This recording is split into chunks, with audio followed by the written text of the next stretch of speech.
이제 예배가 시작됩니다. 신령한 예배를 위하여 휴대폰은 진동이나 무음으로 전환해 주시기 바랍니다.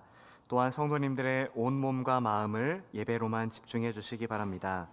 이제 다 함께 묵도하심으로 주일 낮 예배를 하나님께 드리겠습니다.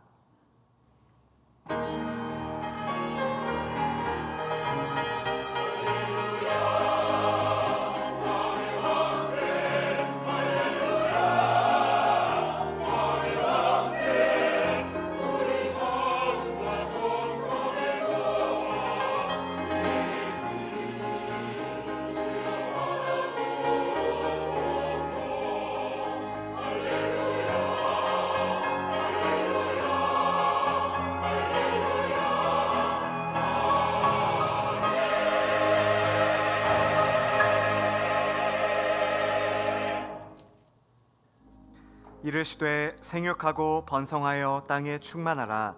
땅을 정복하라.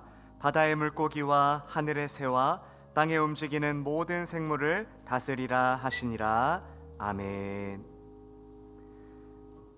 하늘에 계신 우리 아버지여, 이름이 거룩히 여김을 받으시오며 나라의 임하옵시며 뜻이 하늘에서 이룬 것 같이 땅에서도 이루어지이다.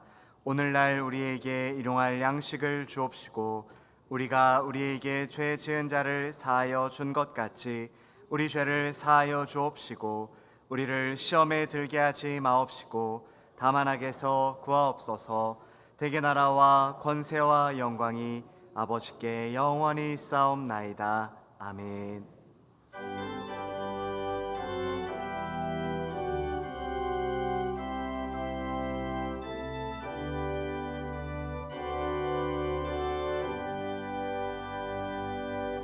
큰 영광 중에 계신 주 나 찬송합니다. 영원히 계신 주 이름 나 찬송합니다.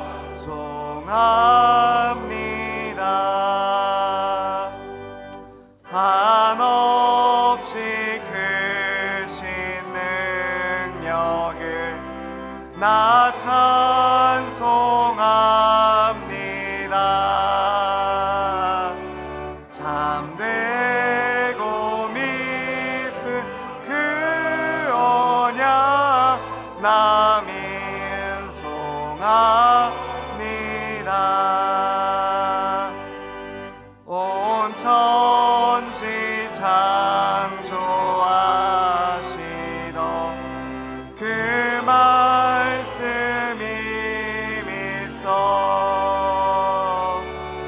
영원히 변치 않는 줄 나 믿사옵니다. 그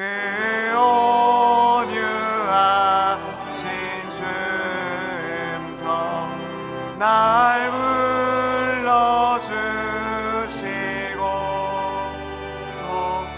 그 품에 품어 주시니 나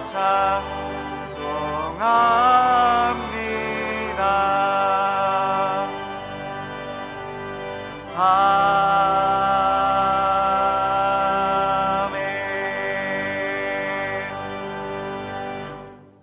교독문 제45문 시편 103편입니다. 제45문을 함께 교독하겠습니다. 내 영혼아 여호와를 송축하라.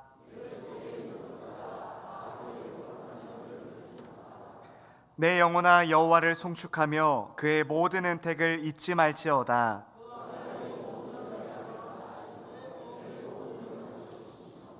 내 생명을 파멸해서 속량하시고 인자와 긍휼로 관을 씌우시며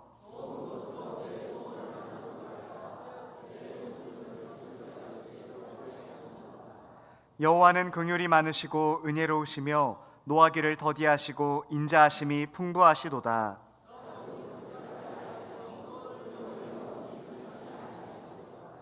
우리의 죄를 따라 우리를 처벌하시는 아니하시며 우리의 죄악을 따라 우리에게 그대로 갚지는 아니하셨으니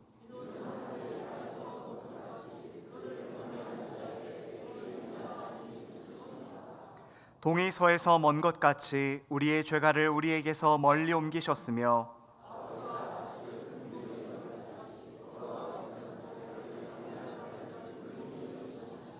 이는 그가 우리의 체질을 아시며 우리가 단지 먼지뿐임을 기억하심이로다. 아멘. 전능하사 천지를 만드신 하나님 아버지를 내가 믿사오며 그 외아들 우리 주 예수 그리스도를 믿사오니 이는 성령으로 잉태하사 동정녀 마리아에게 나시고 본디오 빌라도에게 고난을 받으사 십자가에 못 박혀 죽으시고 장사한 지 사흘 만에 죽은 자 가운데서 다시 살아나시며 하늘에 오르사 전능하신 하나님 우편에 앉아 계시다가 저리로서 산자와 죽은 자를 심판하러 오시리라. 성령을 믿사오며 거룩한 공회와 성도가 서로 교통하는 것과 죄를 사하여 주시는 것과 몸이 다시 사는 것과 영원히 사는 것을 믿사옵나이다. 아멘.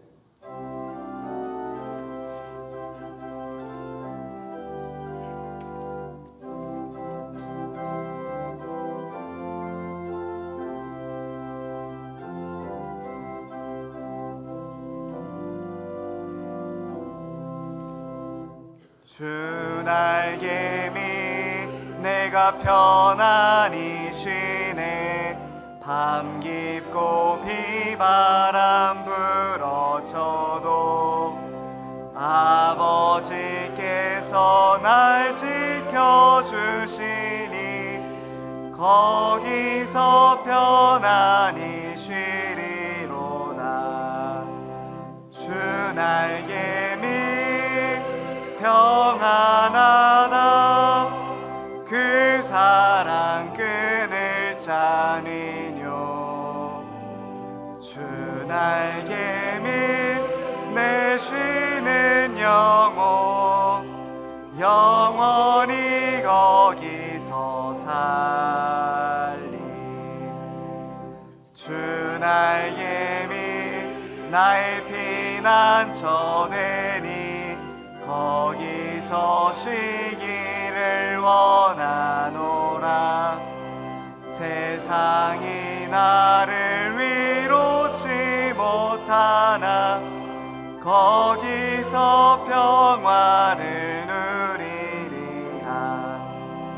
주 날개미 평안하다. 그 사랑 끊을 자니뇨. 주 날개미 내 쉬는 영혼 영원히 거기서 살리. 주 날개미 참된 기쁨이 있네. 고달픈 세상 길 가는 동안 나 거기 숨어 돌보심을 받고 영원한 안식을 얻으리라. 주 날개미 평안하다. 그 사랑 끊을 자니뇨. 주 날개미 내 쉬는 영혼 영원히 거기서 살리.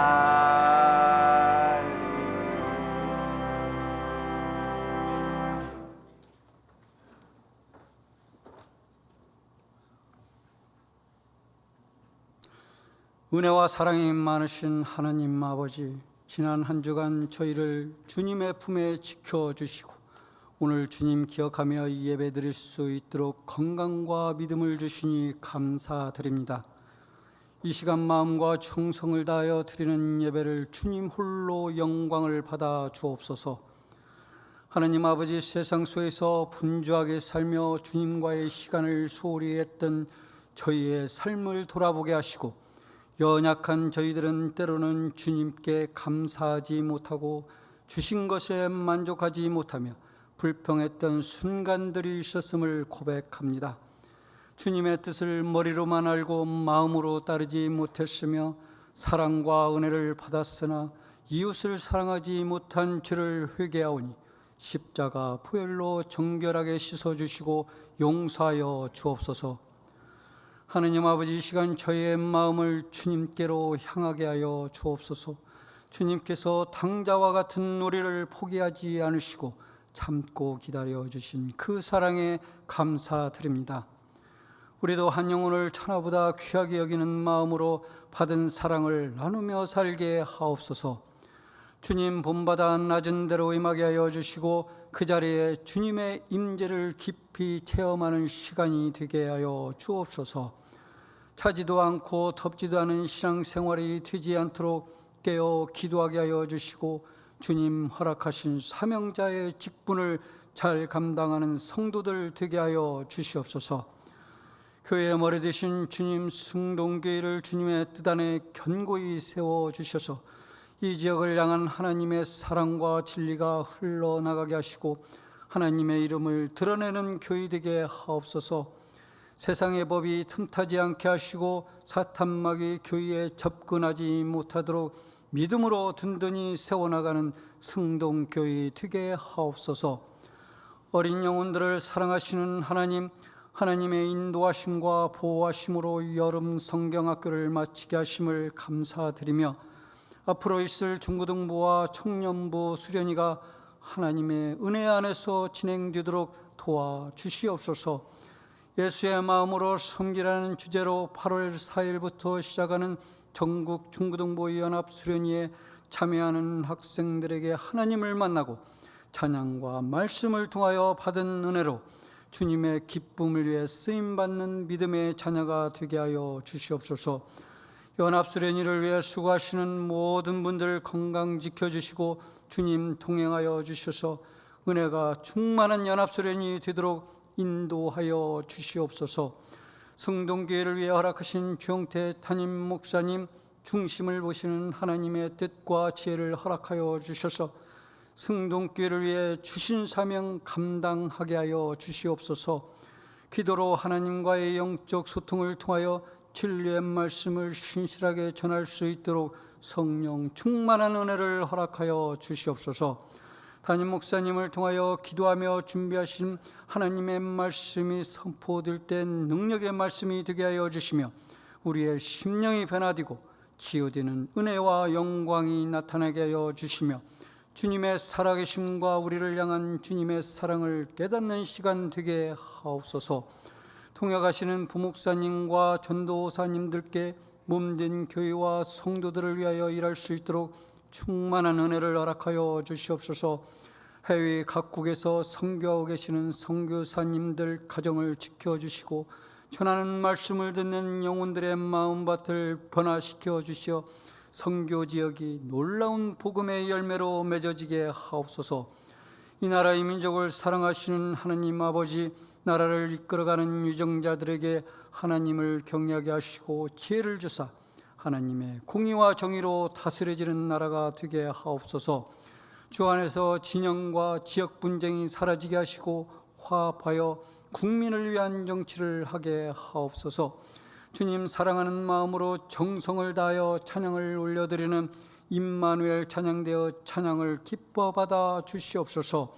예배를 위해 보이지 않는 곳에서 섬기시는 성도들을 기억하여 주시기를 바라오며 이 모든 말씀 예수 그리스도의 이름으로 기도하옵나이다. 아멘.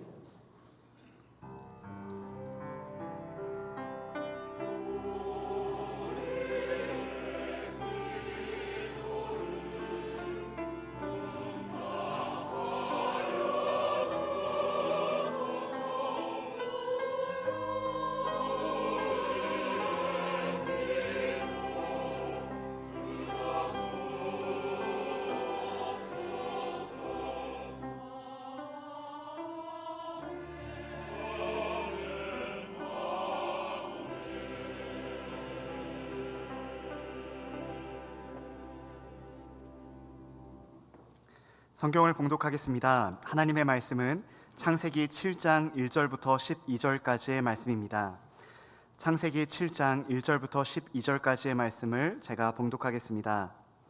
여호와께서 노아에게 이르시되 너와 내 온 집은 방주로 들어가라. 이 세대에서 내가 내 앞에 의로움을 내가 보았음이니라.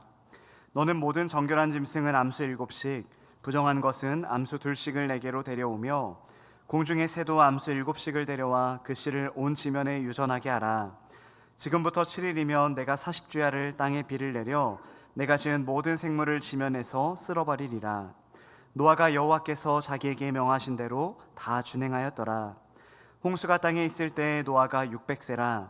노아는 아들들과 아내와 며느리들과 함께 홍수를 피하여 방주에 들어갔고, 정결한 짐승과 부정한 짐승과 새와 땅에 기는 모든 것은 하나님이 노아에게 명하신 대로 암수 2씩 노아에게 나와 방주로 들어갔으며, 7일 후에 홍수가 땅에 덮이니 노아가 600세 되던 해 둘째 달 곧 그 달 11의 날이라.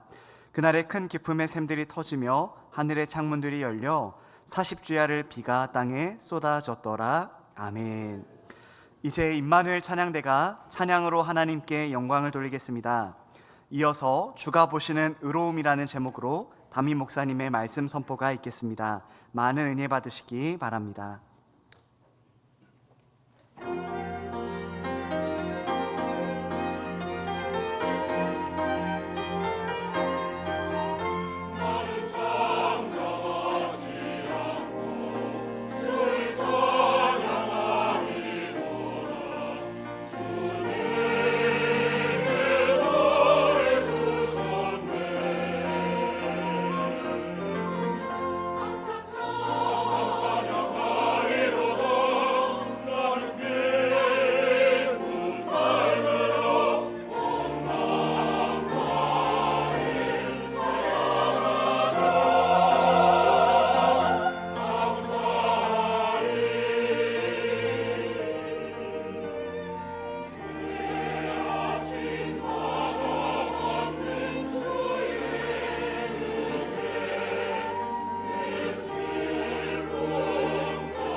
아멘. 은혜로운 찬양 감사드립니다. 하나님 영광 받으실 줄 믿습니다. 우리 자회분들하고 인사하겠습니다. 복된 주일입니다. 인사하겠습니다. 네, 한 번 더 인사하겠습니다. 당신은 의로운 주님의 사람입니다. 이렇게 인사하겠습니다. 네. 노아의 이야기를 통해서 우리에게 끊임없이 하나님 앞에 의로움이 무엇인가라고 하는 것을 성경은 말씀을 하고 계십니다. 그래서 우리로 하여금 우리의 마음을 돌아보면서 영적인 경각심을 일깨우도록 그렇게 하고 계시죠. 사람도 의가 있습니다. 그래서 남보다 더 의롭고 싶고 더 잘하고 싶은 그런 그 마음들이 우리에게 있습니다. 그래서 우리가 때로 저 사람 참 의롭다라고 그렇게 이야기를 할 때 그 사람이 가지고 있는 도덕적 어떤 정의가 우리보다 더 탁월하고 또 행위가 그래서 나보다 더 선하다라고 여길 때 우리가 그를 의롭다 그렇게 평가를 하기도 하지요. 근데 성경이 말하는 의는 그런 의와 좀 다른 차이를 가지고 있습니다. 우리가 일반적으로 말하는 의는 자칫 방심을 하게 되면 성경이 말하는 자기의가 될 수가 있습니다.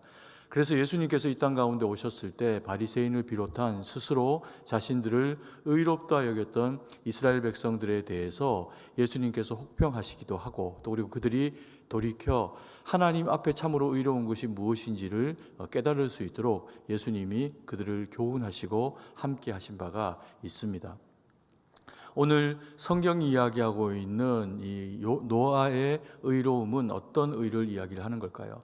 하나님 보실 때 의로운 겁니다. 그래서 자기의 사람의 힘으로 그 마음의 능력으로 의로워지는 그런 것이 아니고 하나님께서 그를 의롭다 여기시니 그가 의로움으로 평가받게 되는 하나님 앞에서의 의로움으로 노아의 의를 정의해 주고 계시는 것을 보게 됩니다. 그래서 노아는 당시에 하나님 앞에 의로움을 그러면 어떻게 얻게 되었나라고 하는 것을 우리가 그전의 성경을 통해서도 살펴본 바가 있습니다. 아담의 대를 잇는 아벨이 태어나고 그가 예배로 하나님 앞에 나아갔다가 죽임을 당하게 되지요. 그리고 그 후손으로 셋과 그리고 또 에노스와 에녹이 태어나게 됩니다. 그 대를 잇는 동안에 그들이 여호와의 이름을 부르는 사람들로 성경은 그들을 기록해 주고 있습니다. 그러면서 노아가 그 계보를 잇는 겁니다. 그래서 아담과 그리고 또 아벨을 이어서 에녹을 잇는 그런 그 믿음의 계보로 노아를 등장을 시켜주면서 그가 여호와의 이름을 부르는 예배자였다라고 하는 것을 성경이 그렇게 말씀을 하고 있습니다. 그리고 또한 이 노아에 대해서 성경이 증언해주고 있는 그의 그 의로움은 그가 예배자로서 하나님을 불렀을 뿐만 아니라 또한 그 부를 수 있는 그 마음에 예수님을 하나님을 그가 믿으니 그것을 무엇으로 여기셨다? 의로 여기셨다라고 성경이 그렇게 말씀을 하고 있습니다. 그리고 이 노아는 그 마음에 예수님을 믿고 예배자로 섰을 뿐만 아니라 순종으로 하나님 앞에 의롭다함을 평가받습니다. 자기가 하는 어떤 선한 행위 단순히 그것이 아니라 하나님이 자기에게 주신 그 말씀을 마음에 품고 다른 것과 타협하지 않고 오로지 하나님의 말씀을 그대로 수행을 하되 몇 년 동안 120년 동안 주의 말씀을 따라서 방주를 짓는 일을 한치의 오차도 없이 그렇게 해내게 됩니다. 그래서 성경이 이야기하고 있는 이 의는 우리 자신이 나를 의롭다 여기는 자기 의가 아니라 하나님이 보실 때 예배자로 주의 이름을 부르고 주님을 믿고 그리고 주님 앞에 순종하는 그 마음을 가진 것, 그것을 하나님이 의롭다 여기신다라고 하는 것을 우리가 이 성경의 말씀을 노아를 통해서 깨닫게 됩니다. 그러면 그렇게 구원하신 노아를 통해서 하나님은 세상을 다시금 펼치기를 원하십니다. 그러면 이 홍수가 있고 난 이후에 이 홍수를 피한 노아를 통해서는 하나님이 세상을 어떤 세상으로 펼치기를 원하셨을까요? 그냥 아무나 택하신 것이 아니고 노아를 택해 가지고 하나님께서 그로 하여금 그와 그의 가족이 홍수를 피하고 그리고 또 하나님이 맡기시는 세상을 살아가려고 하면 무언가 하나님의 그 계획이 노아의 그런 그 특별함 가운데 있었을 것으로 우리가 분명히 사려가 됩니다. 그것을 우리가 말씀을 통해서 무엇인지 함께 바라보는 그런 그 시간을 가지기를 원합니다. 첫 번째로 노아는 홍수 이후에 다시 살아갈 세상이 구별된 세상이 되도록 준비하도록 그렇게 하나님이 그를 구별하신 것을 보게 됩니다. 노아가 어떤 면에서 이 구별된 세상을 위해서 그렇게 하나님 앞에서 세워진 사람인지 7장 1절 말씀을 같이 한번 보겠습니다. 여호와께서 노아에게 이르시되 너와 내 온 집은 방주로 들어가라. 이 세대에서 내가 내 앞에 의로움을 내가 보았음이니라. 우리가 서론에서도 살펴본 것처럼 노아에게서 하나님이 특별한 것을 보셨는데 의로움입니다. 이 의로움은 하나님 앞에서 의로움입니다. 주님이 보실 때 너 참 괜찮구나, 주님이 보실 때 너 참 의롭다라고 하는 평가를 노아가 얻었습니다. 그래서 그 평가를 얻은 노아를 통해서 하나님께서는 이후에 홍수 이후에 새로운 세상을 펼치도록 하나님이 계획을 세우십니다. 그러면 이 노아를 통해서 노아의 특별한 점을 통해 가지고 그렇게 하나님께서 세상을 새롭게 펼치기를 원하시는데, 그래서 노아를 통해서 펼치기를 원하시는 하나님이 두 번째로 계획하시는 이 세상은 어떤 세상이기를 원하시는 걸까요? 노아가 하나님 보실 때 어땠다고요? 의로웠다 했습니다. 그는 의로운 사람이라 그렇게 말씀하셨습니다. 그러면 노아를 통해서 하나님께서 만들고 섬기고 다스려가기를 원하시는 세상은 어떤 세상이기를 원하시는 걸까요? 의로운 세상이기를 원하시는 겁니다. 그래서 노아를 그렇게 구별을 하셨죠. 그러면 하나님께서 말씀하시는 노아를 통해서 세워지기를 원하시는 그 의로운 세상이라고 하는 것은 어떤 세상을 이야기를 하는 걸까? 그것을 7장 8절과 9절 말씀은 우리에게 설명을 해주고 있습니다. 8절 9절 말씀을 같이 한번 읽습니다. 정결한 짐승과 부정한 짐승과 새와 땅에 기는 모든 것은 하나님이 노아에게 명하신 대로 암수 둘씩 노아에게 나와 방주로 들어갔으며, 하나님께서 의로운 노아로 하여금 방주를 예비하게 하시고 그리고 120년 동안에 그것을 준비하게 하십니다.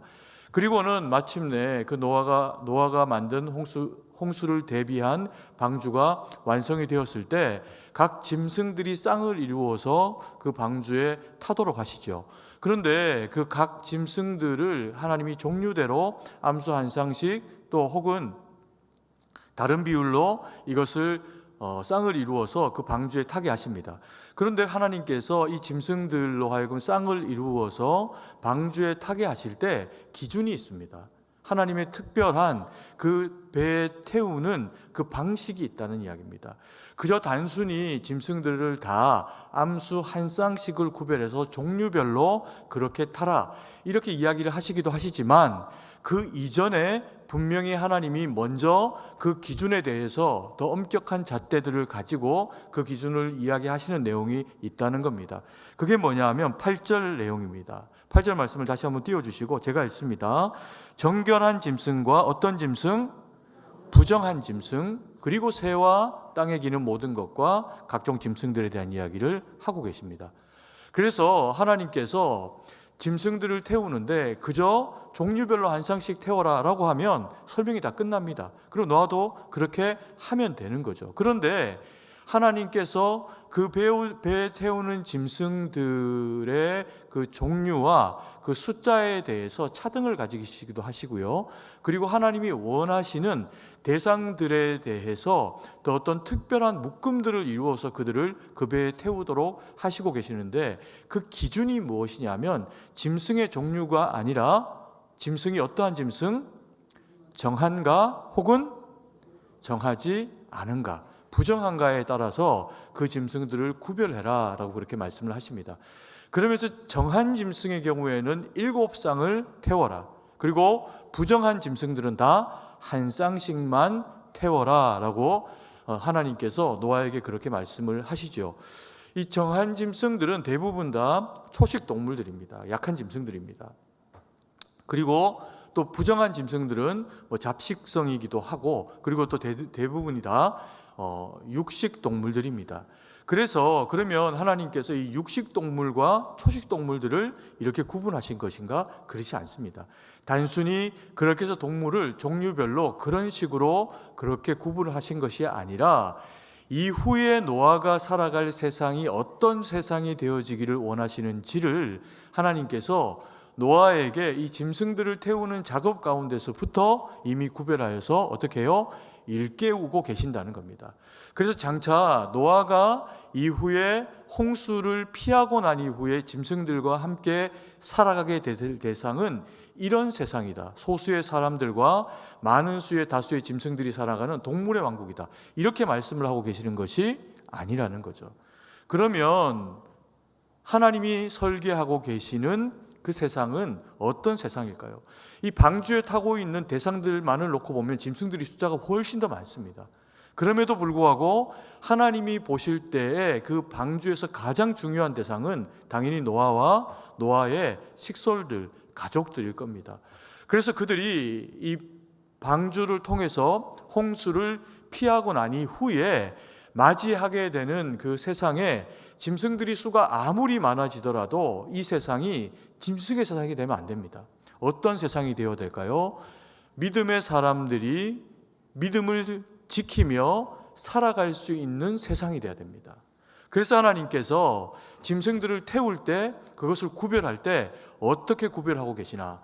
정한 짐승과 부정한 짐승으로 구별해서 정한 짐승들의 수를 더 많게 하시면서 그들은 그게 아니어도 번식력도 좋은 짐승들인데 그렇게 구별해서 그렇게 씻도록 하고 계시는 겁니다.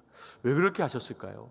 이 정한 짐승, 부정한 짐승이라고 하는 것은 다른 사람들이 우리가 그렇게 나누는 구조가 아닙니다. 세상 누구만 이렇게 나눌까요? 유대인들만 이렇게 나눕니다. 하나님의 백성이라고 하는 사람들만 짐승을 이와 같은 구조로 나눕니다. 왜 그러면 그들은 정한 짐승, 부정한 짐승 이렇게 나눌까요? 1차적인 구조는 이 짐승을 각을 떠서 잡아서 하나님 앞에 무엇으로? 제사로 올려드릴 수 있는 짐승인가 없는 짐승인가 라고 하는 것을 구별하는 대상들입니다. 부정한 짐승은 아무리 수가 많거나 아무리 멋진 짐승이어도 하나님 앞에 올려드릴 수가 없습니다. 하나님이 그것을 받지 않으시는 거죠. 그래서 양이 됐든 소가 됐든 굽이 갈라지고 되새김질을 하고 하나님이 말씀하신 어떤 그런 그 법칙들과 같은 것들을 그 짐승들이 습성으로 가지고 있으면 하나님이 그것을 정하다 여기시면서 이스라엘 백성들로 하여금 그것을 제사로 올려드리게 하십니다. 그런데 이스라엘 백성들에게 이 정한 짐승이라고 하는 것을 구별해 주시는 이유가 뭐냐면 하나님께서 육식을 좋아하시기 때문이 아닙니다. 그 짐승들은 다 그 정한 짐승이라고 하는 깨끗한 짐승이라고 하는 짐승은 누구를 표현하는 걸까요? 우리를 표현하는 겁니다. 하나님의 백성, 이스라엘 백성. 그래서 그 짐승, 정한 짐승이라고 하는 것은 우리를 잡아서 올려서 제사를 드리는 걸 하나님이 원치 않으시고 받지 않으시니 그럼에도 불구하고 우리가 죄를 그대로 가지고는 하나님 앞에 설 수 없습니다. 그래서 우리의 죄를 생각하게 하는, 죄를 지으면 피로 대신해야 된다. 죄는 죽음으로 대신해야 된다라고 하는 것을 일깨우기 위해서 하나님이 제사를 드릴 때 무엇을 드려라? 정한 짐승을 잡아서 올려드려라 라고 그렇게 백성들에게, 이스라엘 백성들에게 가르쳤습니다. 그래서 그것을 하기 위한 짐승이 정한 짐승입니다. 그리고 이스라엘 백성들은 아무 고기나 먹을 수가 없습니다. 어떤 고기만 먹어야 될까요? 정한 짐승의 고기만 먹어야 됩니다. 우리는 먹죠. 돼지고기 맛있게 잘 먹습니다. 근데 이스라엘 백성들은 그것을 먹지 못합니다. 왜요? 하나님의 법이 그것을 금하고 있기 때문에 그렇습니다. 아무리 사냥을 해서 귀한 짐승을 잡았다고 해도 그게 부정한 짐승이면 잡아서 먹을 수가 없습니다. 왜요? 이스라엘 백성은 본디 하나님 앞에 구별되어지기를 정한 민족, 정한 백성들로 구별이 되어졌으니까 그들은 먹는 것도 제사를 드리는 것도 다 깨끗한 짐승으로만 하나님 앞에 드려라. 그래야 내가 받고 너희를 지킨다. 하나님이 그렇게 그들로 하여금 세상을 살아갈 때 구별된 민족으로 살도록 그렇게 하신 겁니다. 그 반대편에 있는 짐승들이 뭐라고요? 부정한 짐승들입니다. 이 부정한 짐승들은 아무리 수가 적고 멋지고 크고 그래도 그걸 가지고 잡아가지고 하나님 앞에 제사를 올려드릴 수는 없습니다. 그건 이제 가증한 일이 됩니다. 주님이 받지 않으시는 일이 된 거죠. 그리고 이 부정한 짐승들은 이방인들은 먹습니다. 잡아서 자기들이 그것으로 단백질과 지방을 섭취해서 영양분으로 그렇게 삼습니다. 한국 사람들은 몸에 좋다 하면 거의 멸종되도록 먹습니다. 그럼에도 불구하고 하나님께서 이 이스라엘 백성들을 그것으로 구별해서 그렇게 하셨을 때 하나님의 백성이라고 자처하는 이 유대인들은 부정한 짐승을 가까이도 안 합니다. 만지지도 않습니다. 자기 삶의 울타리에 주변에 두지도 않습니다. 그리고 그 부정한 짐승은 또 누구를 상징적으로 표현한다고요? 이방인들을 상징적으로 표현합니다. 그래서 하나님을 모르는 이방인들, 우리도 속할죠. 유대인들의 입장에서는 우리를 어떻게 여긴다고요? 짐승처럼 여기는 겁니다. 부정한 짐승들이 그 이방인들을 그렇게 상징하는 그런 그 대상이 됩니다. 그래서 이방인들에게 대표적으로 어떤 짐승을 표현하나요? 개 같다 이렇게 이야기하죠. 개를 보고, 이방인들을 보고 개 같다, 그렇게 이제 표현을 이스라엘 백성들이 하기도 합니다. 그래서 이것을 통해서 하나님께서 이 노아로 하여금 모든 생물들을 한 쌍씩 다 구하여 살릴 수 있는 친구들은 그렇게 살리게 하시되, 정한 짐승과 부정한 짐승을 나뉘게 하시는 것을 통해 가지고 이후에 너희가 홍수 이후에 맞이하게 되는 세상에서 살아가게 될 때 너희는 어떤 족속으로 살아가라? 정한 족속으로 살아가라.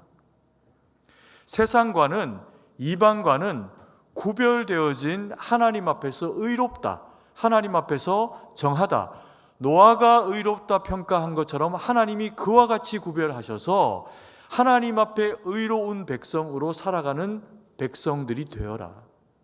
이 정한 동문들은 너희들을 위해서, 그것을 위해서 내가 구별하여 너희에게 배에 태우도록, 방주에 싣도록 한 것이다. 하나님이 노아에게 그와 같은 구조로 동물들을 구별해서 싣도록 하고 계시는 겁니다.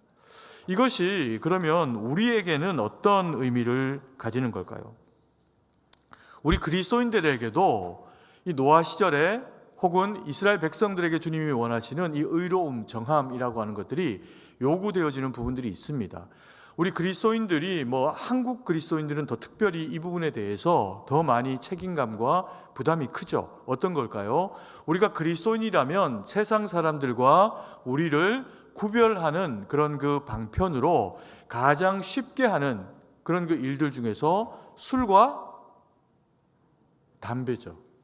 술과 담배를 하지 않는 것을 통해서 우리가 무엇이다? 누구다? 그리스도인이다라고 하는 것을 나타내는 방편이 되게 하십니다. 특별히 우리 대한예수교 장로회 합동측의 경우에는 진짜 술, 담배를 입에도 안 되죠. 왜 그렇게 하나님이 엄격하게 이 술과 담배에 대해서 그렇게 하지 않도록 그렇게 하시고 계시는 걸까요? 이 땅 가운데 복음이 들어오고 선교사님들이 들어올 때 아주 보수적인 그런 신앙을 가지고 계신 분들이 다행히 많이 들어왔습니다. 근데 이 땅을 보니까 그리스도인이 되어서 교회를 다니는 사람들 중에도 술과 담배, 심지어 아편, 그리고 또 여러 가지 자기 삶을 망가뜨리는 어떤 도덕적 가치가 낮은 어떤 삶들을 사람들이 많이 하고 있는 겁니다. 그래서 신앙인이 되어서 교회에 들어온 성도라고 하면 당장 가장 기본적으로 술과 담배를 금해서 자기의 건강과 자기의 삶을 망치는 그런 그 일로 성도들이 치닫지 못하도록 해야 되겠다. 그래서 그걸 이제 막은 겁니다. 그리고는 한국 교회의 전통으로 그것이 이제 뿌리 깊게 계속해서 그리스도인이 되면 술과 담배를 하지 않아야 된다라고 하는 것이 암묵적인 어떤 약속이 되어져서 믿음의 후손들에게 전수가 되어지게 됩니다. 그러면 우리는 세상 가운데서 살 때 회식을 하고 이럴 때 사람들이 술을 권하기도 하고 담배를 권하기도 하고 그러죠. 그러면 우리는 그것을 피합니다. 하지 않습니다. 그러면서 내가 이것을 하지 않는 이유에 대해서 지속적으로 물으면 이야기를 하게 됩니다. 뭐라고 이야기하나요? 나는 예수님을 믿는 그리스도인입니다. 그래서 술과 담배를 하지 않습니다. 라고 그렇게 우리가 주변의 이웃들에게 그런 그 이야기를 하게 되어 있습니다.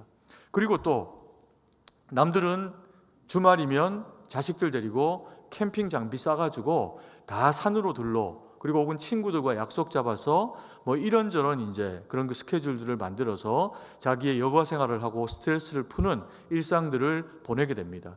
그때 그리스도인들은 어떻게 하나요? 주일이면 빠지지 않고 지금 여러분들이 자리를 지키고 있는 것처럼 예배당에 나와서 하나님 앞에 자기를 드림으로 예배를 드리죠. 구별된 삶을 하나님 앞에 그렇게 올려 드리는 겁니다. 그러면서 더 믿음 좋은 분들은 수요일, 금요일 새벽으로 주님 앞에 나와서 기도하면서 자기를 구별하여서 하나님 앞에 자신의 마음과 영혼을 올려드리는 작업들을 하게 됩니다. 그러면 우리 가까운 사람들, 직장생활하고 친구들 중에서 우리하고 시간을 좀 보내고 싶은 사람이 이번 주에 혹시 주말에 시간 되냐? 교회에 섬겨야 된다. 심지어는 뭐 토요일도 봉사해야 된다. 이러면서 주일날 거절하고 이런 일들을 이제 겪게 되죠. 그러면 이제 그 사람들이 막 우리의 그런 그 모습들을 보면서 의구심을 가지게 됩니다. 쟤들은 피곤하지도 않나? 쟤네는 왜 저렇게까지 저기에 몰두를 하지? 라고 하는 처음에는 의구심과 불편한 마음들을 가지고 우리의 모습을 지켜보게 되죠. 담배도 술도 멀리하고 더 비교적 도덕적인 삶과 열심히 사는 삶을 통해서 모범된 삶을 보이려고 하는 우리의 삶의 태도와 그러면서 지키는 그런 그 예배를 보니 저들이 하나님을 믿는다라고 그렇게 이야기를 한다는 거죠. 그러니까 그것이 쌓여지면 결국에는 뭐가 될까요? 복음이 됩니다. 처음에는 불편하게 생각을 하고 왜 저럴까? 꼭 저래야 되나? 별나다 이렇게 생각을 하다가 어느 순간에 자기 인생의 어떤 기회와 하나님의 부르심이 만나게 되어서 그 사람에게 복음이 전해지는 계기가 될 때 그 주변에는 그런 그리스도인들이 자리를 하고 있는 그런 그 경우들을 볼 수가 있습니다. 그래서 하나님께서 노아를 통해서 만들고 싶은 세상은 노아가 의로우니 구별된 세상이었습니다. 하나님이 예수님을 믿는 우리를 그리스도인으로 삼으시고 그리고 우리를 의롭다 하시면서 만들고 싶은 세상은 우리를 통해서 복음이 전파되어지고 우리를 통해서 살아계신 하나님이 드러나지는 세상입니다. 그런 세상을 하나님이 원하신다라고 하는 것을 노아를 통해서 노아의 의로움과 그리고 정한 짐승, 부정한 짐승을 구별하여 싣는 과정을 통해서 우리에게 기대하고 계시는 것이 너희를 통해서 구별되어지길 원하는 세상이 어떤 것인지를 우리에게 요구하고 깨닫게 하고 계시다는 겁니다. 그리고 두 번째로 우리가 바라봐야 될 부분은 구별된 하나님의 사람에게는 주님의 말씀대로 준행하며 살아가는 순종을 요구하신다는 겁니다. 이 노아에게 주님의 말씀대로 준행하며 살아가는 순종을 요구하셨다는 겁니다. 7장 5절 말씀입니다. 같이 한번 읽습니다. 노아가 여호와께서 자기에게 명하신 대로 다 준행하였더라. 노아로 하여금 하나님의 말씀을 주시니까 노아가 하나님이 자기에게 명하신 대로 어떻게 했어요? 준행하였죠. 준행하였는데 어떻게 준행했습니까? 다 완전히 깡그리 하나님 앞에 순종했습니다. 어떤 것은 순종하고 어떤 것은 순종하지 않고 선택적인 순종을 했던 것이 아니고 하나님이 하신 말씀이라면 무조건 다 선택했습니다. 왜요? 그래서 살아남은 노아가 살아가야 될 세상도 노아에게 기대하시는 것은 순종의 세상이기 때문에 그렇습니다. 그러면서 그것을 학습하고 몸에 익히도록 하기 위해서 하나님께서 노아에게 요구하신 작업이 뭐냐 하면 하나님의 말씀대로 다 준행하도록 하신 겁니다. 노아가 하나님의 말씀대로 다 준행하여 행한 일이 무엇입니까? 방주를 만든 겁니다. 몇 년 동안에? 120년 동안에. 이 긴 세월 동안에 하나님이 말씀하신 것이면 노아는 그것을 무조건 순종했어야 됩니다. 얼만큼? 한치의 오차도 없이. 배가 몇 센치, 몇 미터의 길이가 되도록 하라 그러면 그렇게. 폭, 높이 다 그렇게 하는 겁니다. 지금 우리의 산술하는 미터로 하면 한 135에서 150m 되는 길이와 폭 한 22에서 25m 정도 되어지는 그런 폭과 높이로는 3층으로 그리고 총 높이는 한 17에서 18m 정도가 되는 그런 방주를 하나님이 짓게 하십니다. 그런데 이 방주를 노아가 본 적이 없어요. 어떤 용도로 쓰일지도 정확하게 알지를 못합니다. 이 배에 대한 설계와 그리고 부하와 이런 것들이 압력이 부딪혀 올 때 이것을 이겨낼 수 있는 어느 정도의 압력과 부하를 견뎌내야 되는지 강도를 가져야 되는지를 아시는 분은 그 설계자이신 하나님 한 분밖에 없습니다. 그러다 보니까 노아가 하나님이 말씀하신 모든 것들을 다 그대로 준행합니다. 왜요? 그래야 사니까. 그래야 말씀하신 그 120년 후에 이 방주가 다 건조된 이 후에 주어지는 그 모든 세상을 삼키는 홍수를 견뎌낼 수 있으니까.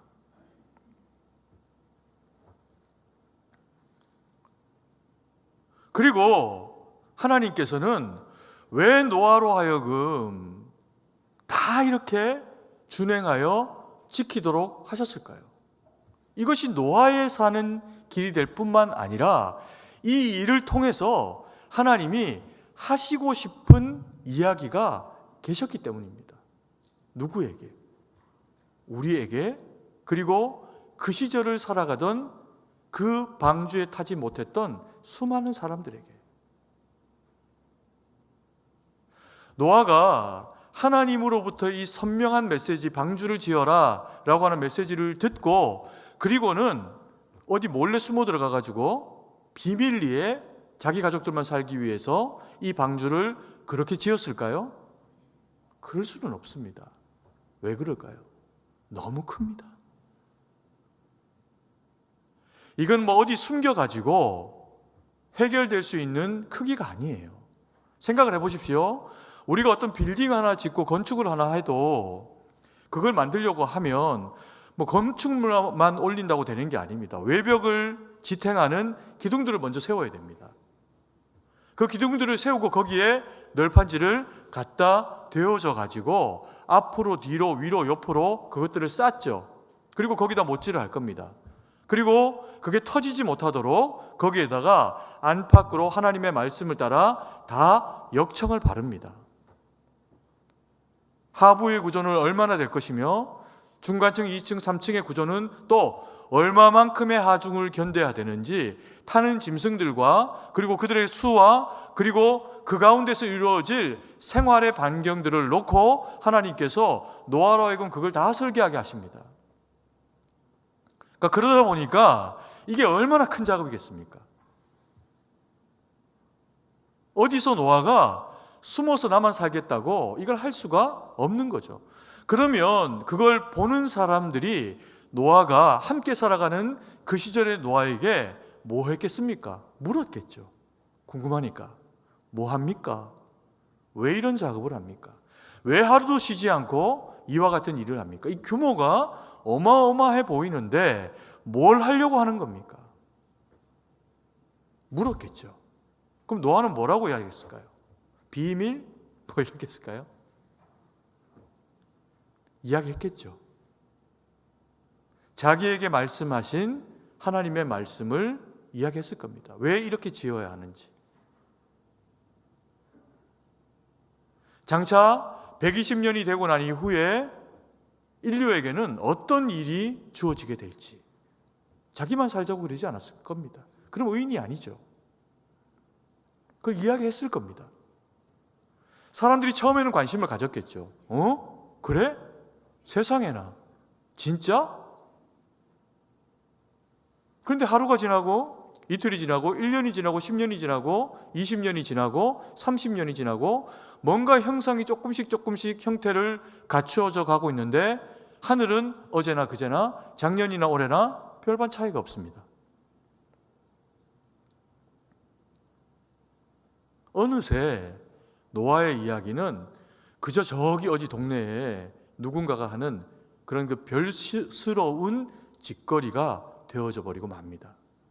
어쩌면 그랬을지도 모릅니다. 자기들끼리 모여서 속담처럼 이야기하는 그런 그 이야기 가운데서 멍청한 사람, 바보 같은 사람을 이야기할 때 너 저기 가서 방주 짓는 노아를 봐라. 그런 이야기가 되어져 버렸을 수도 있습니다. 그럼에도 불구하고 노아가 보이고 있는 모습은 끊임없이 끝까지 신실하게 하나님이 말씀하셨으니 순종하면서 그 일을 이뤄내는 겁니다. 묵묵하게. 아무도 자기의 그 일에 동의하지 않아도 그렇게 하는 겁니다. 왜요? 주님이 말씀하신 그 일이 언젠가는 그렇게 이루어지게 될 거니까. 이게 오늘날 우리가 살아가는 삶과 한번 비교해 보십시오. 별반 다를까요?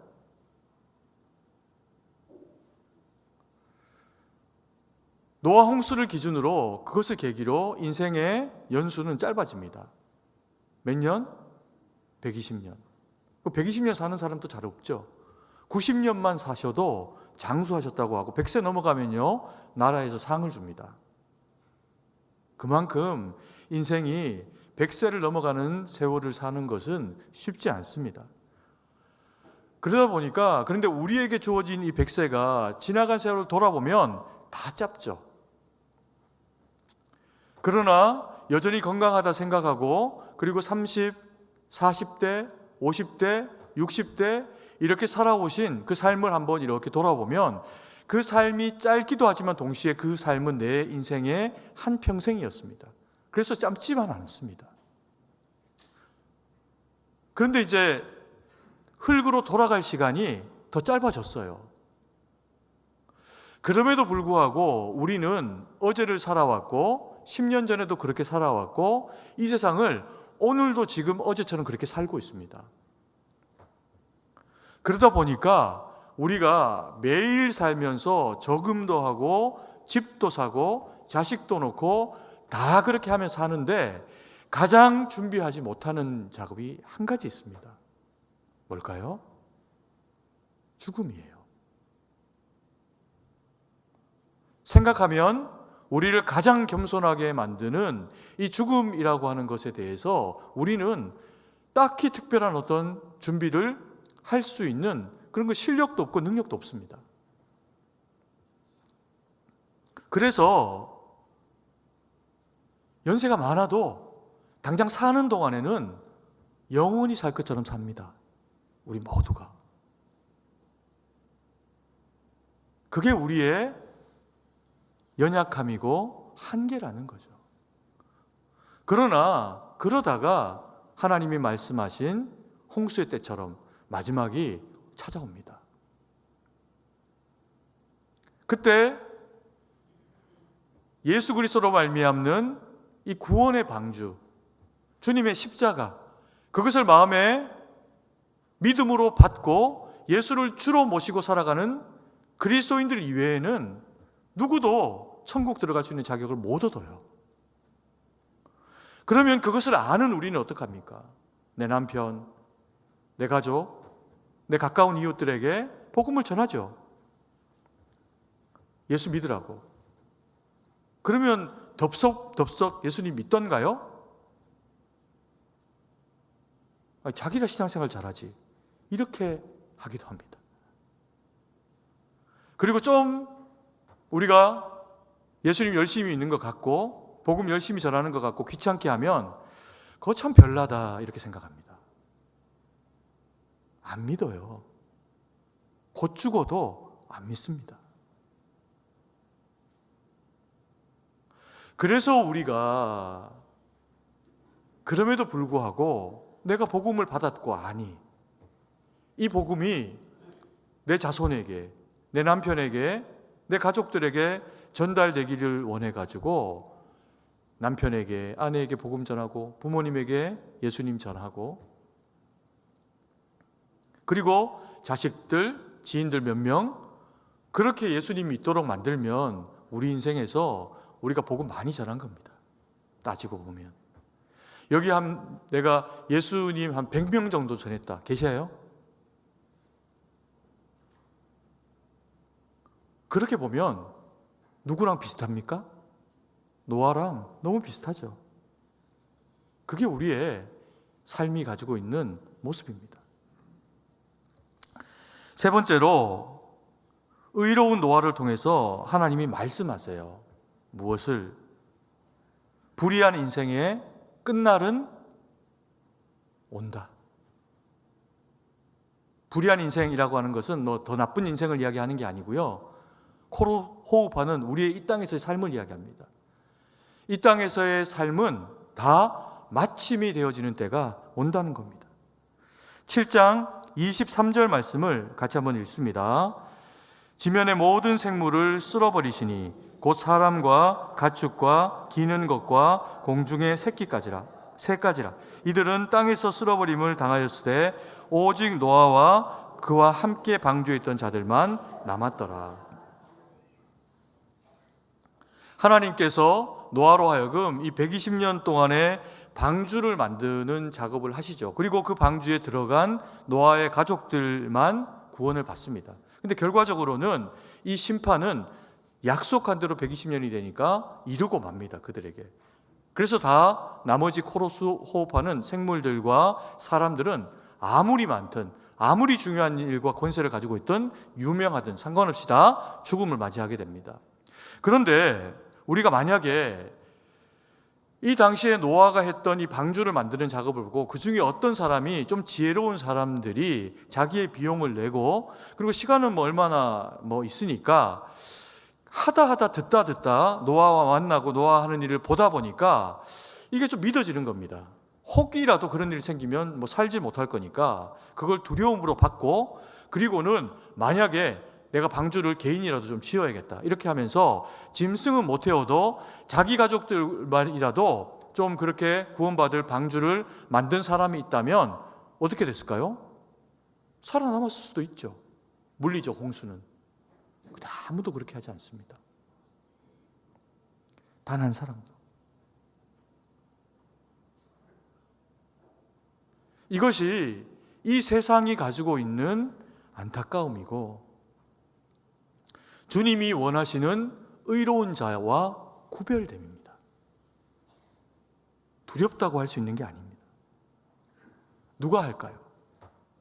머리가 더 좋아서 할까요? 그것도 아닙니다. 여러분, 제가 퀴즈는 아닌데 하나 내볼까요? 여러분, 이 세상에서 제일 어리석은 사람이 누군지 아십니까? 성경은 이야기 안 하셔도 됩니다. 성경은 이렇게 이야기합니다. 시편 14편 1절 말씀입니다. 같이 한번 읽습니다. 어리석은 자는 그의 마음에 이르기를 하나님이 없다 하는도다.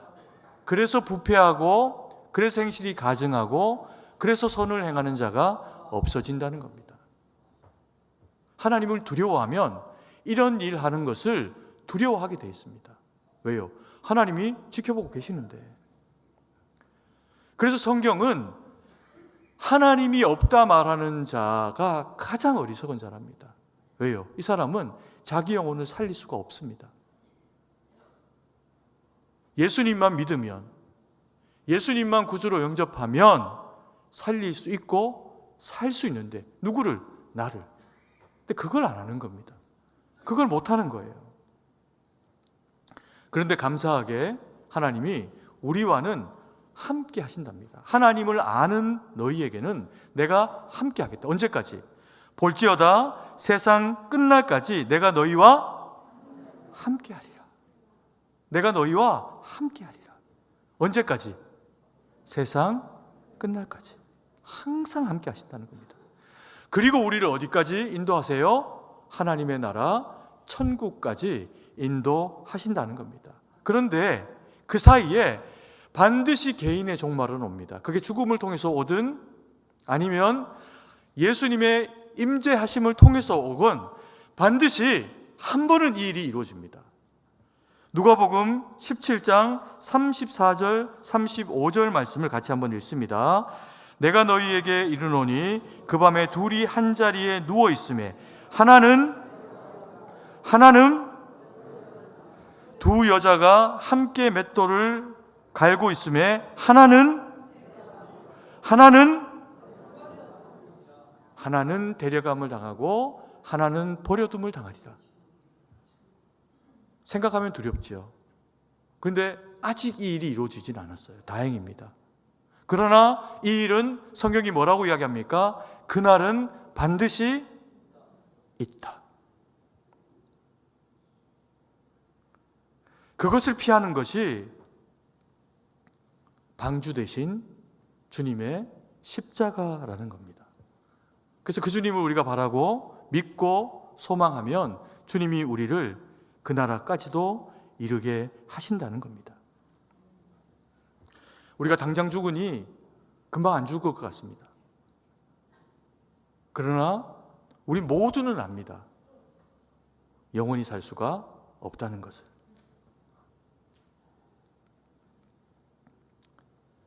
90만 살아도 장수한 인생이지만 그보다 더한 소망을 우리는 가지기도 합니다. 영원히 사는 하나님 나라의 삶. 누구에게 주어진다고요? 주님이 의롭다 여기시는 인생에게 주어진다는 겁니다. 주의 이름을 부르고 주님 앞에 구별되어서 하나님이 말씀하시니 그래서 겸손하게 자기를 낮춤으로 순종하고 살아가고, 그리고 우리의 삶이 여기서 영원할 것으로 여기지 않고 주님 앞에 날마다 서고 언제 설지 모르고 지금 설지 모르기 때문에 내 인생의 주인이 내가 되어져서 내가 나를 주장하고 사는 게 아니라 겸손으로 자기를 낮추며 나의 주인 되심이 주님밖에 없음을 인정하고, 그래서 뭐라도 말씀하시면 듣고 순종하며 하나님 앞에 자기의 영혼을 경영해서 하나님 앞에 서는 그를 주가 의롭다 여기시면서 우리의 인생을 책임지신다는 겁니다. 그 주님 바라보고 그 주님 믿고 그 주님 살아내서 우리 모두가 주의 나라의 영광 가운데 이르게 되는 우리 모두가 되기를 간절히 축원합니다. 사랑의 아버지 하나님, 은혜와 사랑을 감사드립니다. 주시는 말씀 마음에 받고 우리의 연약함과 우리의 부족함을 다 그리스도 예수 우리의 구원의 방주가 되시는 주님 앞에 내어놓고 주님의 은혜로 주님의 능력으로 채우시게 하시니 감사드립니다. 아버지 하나님이 두렵고 떨리는 세상을 살아갈 때 우리 하나님 동행해 주신다 약속하셨사오니 동행하시고 우리를 저 천국까지 인도하셔서 주님 앞에 의로운 자로 주님 앞에 복된 믿음의 사람으로 이 땅 그렇게 살다가 그렇게 하나님 앞에 설 수 있도록 우리를 주장하시고 우리를 이끌어 주시옵소서. 참으로 주님께 모든 것을 의지하고 감사드리며 예수님 이름으로 기도드립니다. 아멘.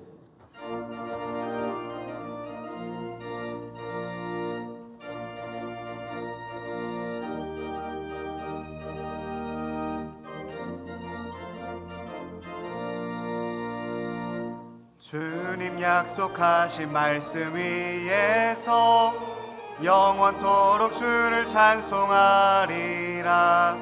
소리 높여 주께 영광 돌리며 약속 믿고 굳게 서리라.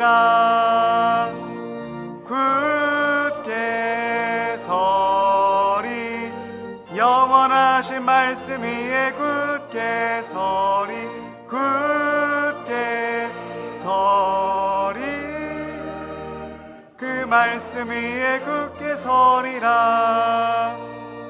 주님 약속하신 말씀 위에서 세상 염려 내게 엄습할 때에 용감하게 힘써 싸워 이기며 약속 믿고 굳게 서리라. 굳게 서리 영원하신 말씀 위에 굳게 서리 굳게 서리 그 말씀 위에 굳게 서리라. 주님 약속하신 말씀 위에서 영원하신 주의 사랑이 밉고 성령으로 힘써 싸워 이기며 약속 믿고 굳게 서리라. 굳게 서리 영원하신 말씀 위에 굳게 서리 굳게 서리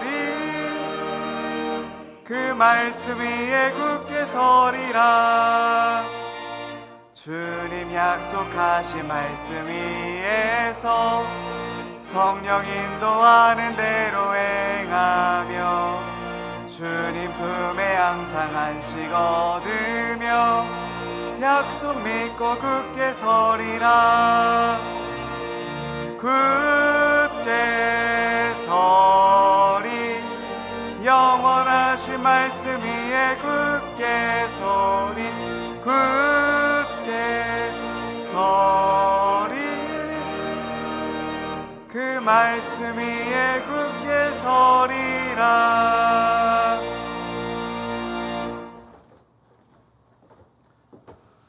사랑 은혜가 풍성하신 아버지 하나님, 은혜와 사랑을 감사드립니다. 우리를 구별하여 세우시고 우리를 분별하여 거룩으로 주의 백성 삼으시니 감사드립니다.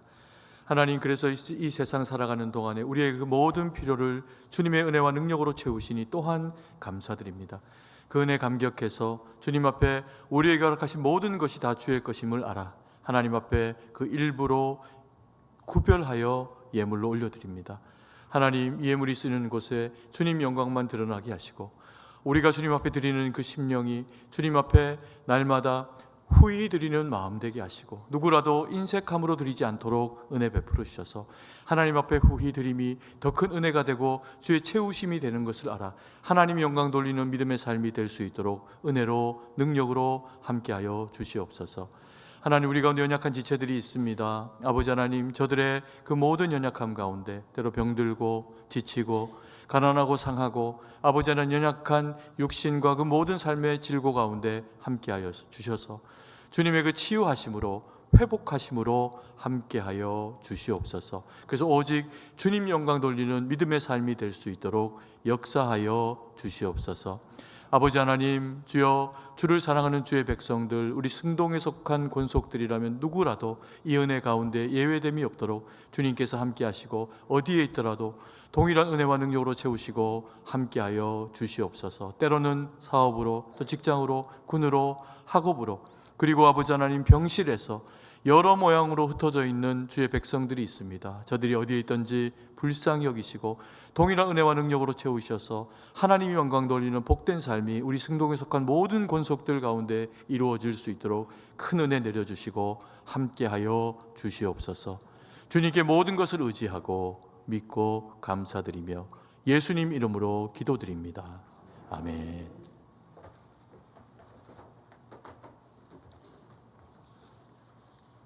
교회 소식을 전해드리겠습니다. 오늘 우리 교회에 처음으로 오신 분들을 예수님의 이름으로 환영합니다. 본당 1층 새가족부실로 오셔서 환영과 안내를 받으시기 바랍니다.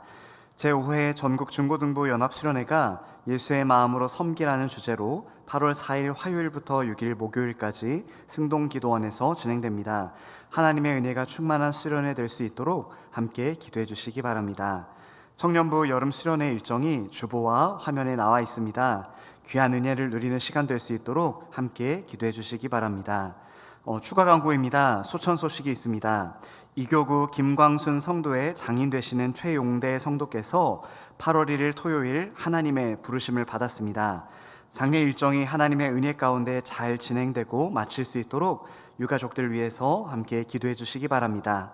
나머지 교회 소식은 주보를 참조하시고 이제 다 함께 일어나서 찬송가 1장을 찬양하고 축도로 예배를 마치겠습니다.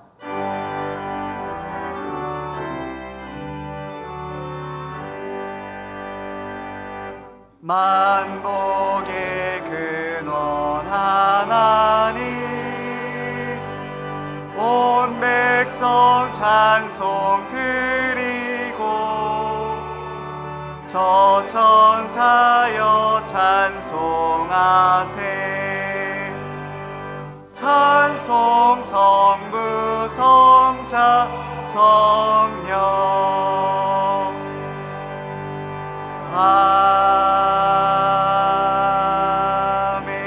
아멘. 이제는 우리 구주 예수 그리스도의 구속의 은혜와 무한하신 하나님 아버지의 사랑하심과 성령의 위로교통 충만하심의 은혜의 역사가 그리스도 예수 보혈의 공로로 구별되어진 하나님 앞에서의 거룩한 자격 믿음의 백성됨 가지고 그 분별함 가운데 하나님 영광 돌리며 복음 전하며 주의 뜻 가운데 서서 주의 기쁨이 되기로 다짐하며 결정하는 주의 거룩한 백성 성도들 머리 위에 이제로부터 영원토록 함께 있을지어다. 아멘.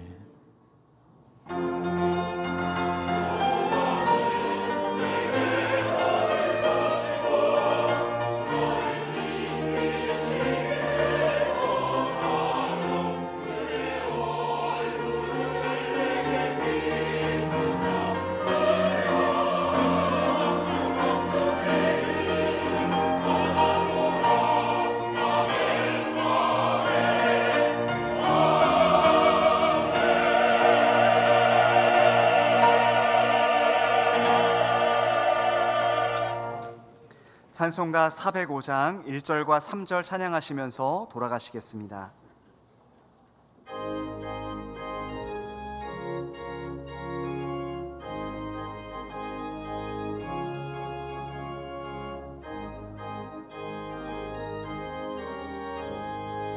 주의 친절한 발에 안기세 우리 마음이 평안하리니 항상 기쁘고 복이 되겠네 영원하신 발에 안기세 주의 발에 그 크신 발에 안기세 주의 발에 영원하신 발에 안기세 주의 보좌로 나갈 때에 기뻐 찬미 소리 외치고 겁과 두려움 없어지리니 영원하신 발에 안기세 주의 발에